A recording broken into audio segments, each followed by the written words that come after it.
Mukhang may pasabog si Pebbles Talakera po. Mukhang may pasabog po laban kay Samuel Martires, mga bossing. Humanda ka pati mga tao mo sa ombudsman. Pag nakuha ko lahat ng resibo, ano kaya ito? Ano po?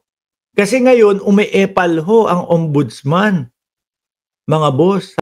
Ngayon ho kasi umiepal ho, mga kababayan, ito pong ombudsman na kunyari kailangan may sagutin daw si Inday Sara Duterte sa kanila. No? Kailangan agad-agad na pumunta yung kampo ni Sara Duterte para sagutin. Alam naman ho natin si Martires, mga bossing. Digong na digong ho yan Ako nakikita ko dito, estratehiya, mga bossing na, sige pumunta ka dito. Kunyari lilitisin, kunyari titignan. Wala naman daw pong jurisdiction ang ombudsman, mga kababayan.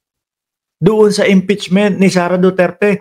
Bakit daw bigla-bigla at dali-dali daw ngayon? Siguro ganito style, mga boss.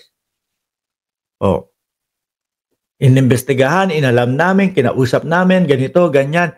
Tinignan namin yung kaso ng impeachment. Wala kaming nakitang dapat ma-impeach si Sara Duterte. Ganyan ang papalabasin niya, ang mga yan. Di ba? Ngayon kakalat, babalita ho yan.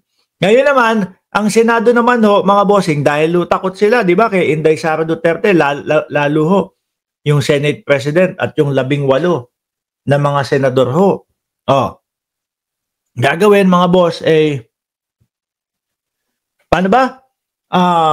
Gagawin, sabi ng ombudsman, tingnan mo, wala naman daw irregularidad, wala naman daw silang nakita dito sa kampo ng Vice Presidente. Bakit pa natin itutuloy ito?